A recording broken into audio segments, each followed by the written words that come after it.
This story has not gotten a lot of attention, and I don't know why. Maybe it's because the news cycle is just extra crazy right now. The market is going through a ton of chaos. We got tariffs going around every 5 minutes.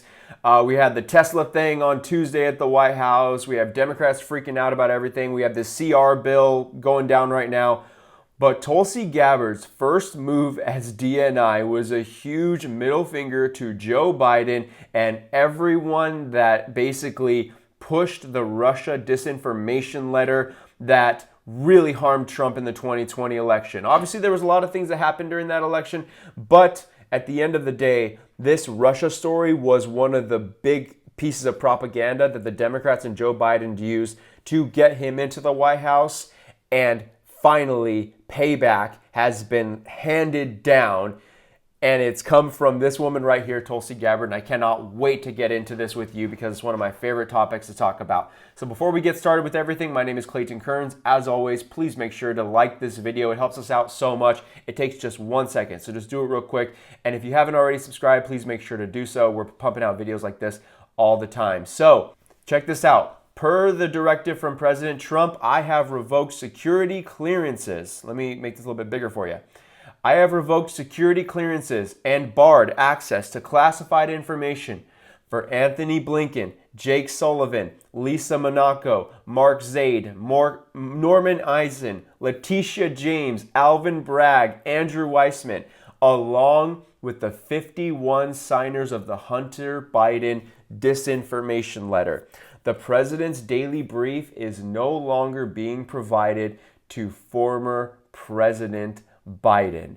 What a huge first move. I mean, this is like basically right after she got sworn in, maybe a day or two afterwards. Wasted absolutely no time and took President Trump's directive and implemented it. So now all of these people, especially Letitia James, Alvin Bragg, these people who did these witch hunts against President Trump to try to not get him to the finish line of the 2024 election. How did that work out? Just how, as Trump said in his address last week, how did that all work out? You thought that with the felony counts and with the trumped up charges that you would actually bring Trump down. How's that working out for you now? Who's in the White House now? I think we all know. So this is an absolutely massive story. Thank God that these people are out now. And you have to remember that these people completely altered the state of the 2020 election. Like I said earlier, I know that there are a lot of things. Don't want to get into those right now, especially on YouTube. But at the end of the day, there was the Hunter Biden laptop story dropped. The New York Post broke the story. Twitter, at that time owned by Jack Dorsey, nuked the story. And these people, over 50 intelligence officials, said, no, yeah, this has all the earmarkings of Russia disinformation, and I don't think that you can absolutely trust this at all. And that was a huge lie, and these people have not been held accountable for it. You know, these people aren't in jail right now. Maybe that might be coming another time, but at the end of the day, at least this is the first step towards accountability. One thing I want to show you is remind you just how serious this is and just how these people have been getting away with this and have tried to get away with this year after year after year ever since. I mean, it's been almost 5 years since this letter dropped. This is one of the men who signed the Russia disinformation letter. And look how he's trying to get out of it. His name, he's a CEO of a website, Lawfare, okay? And he tries to get out of this by saying, we never said it was Russia disinformation. We just said it had all the classic earmarks of a Russian campaign in the way it was disseminated and propagated through media. What are you talking about? The way that it was given to the New York Post, just how stories are given to every other news outlet out there? I mean, just how anything else goes viral on Twitter because it's a huge and interesting story? This went so viral on Twitter and it got nuked. They basically deleted this story from the face of the internet because they did not want to harm Joe Biden. Look at the smugness of this man. We're not going to watch this entire clip here. I'm going to take you through a few sections, but just look at the smugness of this man and the lack of remorse, and it's absolutely infuriating. In October, days before the 2020 election, you signed on to this open letter that was published by Politico. It said, "We write to say that the arrival on the U.S. political scene of emails purportedly belonging to Vice President Biden's son Hunter, much of it related to his time serving on the board of the Ukrainian gas company Burisma, has all the classic earmarks of a Russian information operation." Right. Why did you sign on to that? Yeah, because of what it says. It has all the classic earmarks of one of these operations. You'll note elsewhere in the letter, if you read it, that it also says we don't know if this is a Russian operation at all. That has been dramatically changed in the retelling of the story. Oh, really? That's been dramatically retold in the retelling of the story. Then why did you release the letter? Do you see how he's hedging? How he just tries to get out of it? He's like, hey, I never said it was Russia disinformation. I just said it has all the earmarkings. I'm just saying that it looks like a duck and quacks like a duck. I'm not saying it is a duck. I'm just saying it looks and quacks like one. So, And then what happened is they knew the effect that this would have on the media. They knew that the second they ran with it, the media would publish this everywhere. And they knew the headlines that would be posted out there. More than 50 intelligence agents, who, by the way, you can absolutely trust, they are saying that this is Russian disinformation. And so what he goes on to say is he's like, hey, it's not my fault what Politico says. It's not my fault what all of these other outlets says. It's just we absolved ourselves of any wrongdoing. Let's watch a couple more minutes of here. I'm going to go to another clip that was absolutely crucial. And so Bret Baier presses him and basically says, hey, yeah, you signed on to it saying that it could be Russian disinformation and it has all the classic earmarks, but it wasn't. It was not accurate.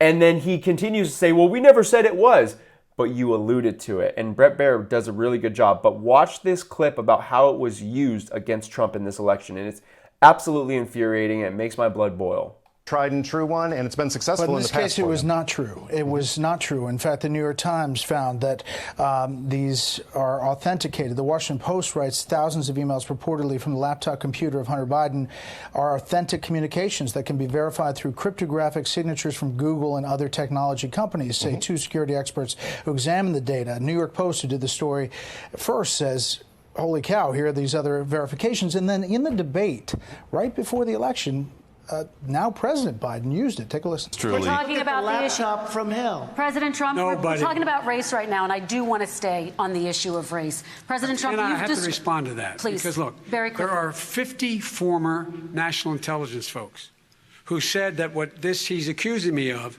is a Russian plan. You mean the laptop is now another Russia hoax? And that's exactly what. Is this that's where you're exactly going? what. This is told. where he's. So, understanding how you characterize it, but he characterized it differently and used it in a debate just days before an election. Yeah, I'll let President Biden speak for himself. He's capable of. This man has no remorse whatsoever. Let that sink in. Look at his face. He doesn't care how it affected the election. He does not care that millions upon millions of people out there, probably to this day, still think that the Hunter Biden laptop was Russian misinformation. Okay? Nothing gets my blood boiling more than that, because I am all about the truth. And when people believe something that isn't true and something that has such a profound effect. Now, look, at the end of the day, Trump is back in the White House, so maybe this is the way God intended for everything to work out. But still, these people need to be held accountable. This is absolutely evil on their part. They knew, especially Biden. As you see in that clip, Biden actually had a little bit of, he was more together with it than he is nowadays. But he knew that the laptop was real. You don't think he just said, Hunter, is that all real? That you literally, everything on your laptop, you just let it be known? They knew it was real, especially anyone with the last name Biden. Yet he went on stage in front of hundreds of millions of people and across the globe and said, hey, it's fake. It's all fake. Everything on the laptop, it's just a plant by Russia, knowing that it wasn't. These people need to be held accountable. Here's another one. Jeremy Bash, former husband of CNN debate moderator Dana Bash. The Hunter Biden laptop looks, talks, and walks like Russian intelligence. And in 2020, guess what? Jeremy was one of the 51 intelligence officials who co-signed the letter falsely claiming that it was Russian disinformation. It makes me furious. This looks like Russian intelligence. This walks like Russian intelligence. This talks like Russian intelligence. This effort by Rudy Giuliani and the New York Post and Steve Bannon to cook up supposed dirt on Joe Biden looks like a classic Russian playbook disinformation campaign. Rudy Giuliani is being worked over by Russian intelligence, and then Rudy Giuliani suddenly comes forward with these mysteriously created emails, probably hacked through a Russian intelligence operation. We have to acknowledge the fact that the President of the United States is supporting, is condoning, is welcoming a Russian intelligence operation in 2020. Nicole, this is collusion in plain sight. He's straight up saying, so in the beginning of the clip, he's like, he's stopping just short of calling the laptop Russia disinformation. He says, it looks, walks, and talks like Russian intelligence. And then in the end, he sits there and says, Trump is allowing this to happen and he is calling for this to happen. And basically it is Russia misinformation. These people, as I just said, need to be held accountable. And if you remember, in June of last year, John Solomon broke a huge story. He received confirmation from congressional staff that several of the 51 signatories on the infamous letter claiming it was Russian disinformation were active CIA contractors and senior leadership in the CIA under the Trump administration. And they were aware of this and they did nothing to intervene. Man, I just... Tonight, we begin with some bombshell new news. It was about a year ago that we broke the story here at Just the News that Mike Morell, the former acting CIA director, was the man who coordinated with the Biden campaign to put out that famous or infamous letter from 51 intelligence analysts.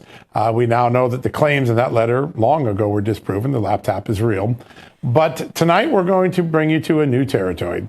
Just a short while ago, we confirmed with congressional staff that Congress has learned that several of the 51 signatories of that letter were active CIA contractors. In other words, they were arms of the government at the time they signed the letter, and that the senior leadership of the CIA, the Trump CIA, was aware this letter was coming out and what it was going to say prior to it coming out, and they did not intervene. That information coming out right now on justthenews.com with my good colleague Stephen. So I really don't know what else to say other than I am overjoyed that this woman is our DNI and that she is, and that her and President Trump are coming after all of these people, all of these corrupt deep staters, Blinken, Sullivan, Monaco, Zaid, Letitia James, Alvin Bragg, and all of these 51 signatories on that letter. And thankfully, the President's Daily Brief is no longer being provided to former President Joe Biden. And it's well deserved, because when you lie like that on stage, saying that it was Russian disinformation, when you know that that laptop is real, you don't deserve to. You deserve a lot of things, but it is definitely not any intelligence that can be provided to you. And so let's hope and pray that that these are never restored. Now, maybe one day when Trump is not in office, and maybe years down the road with Democrats in office, they'll give the security clearance back to them.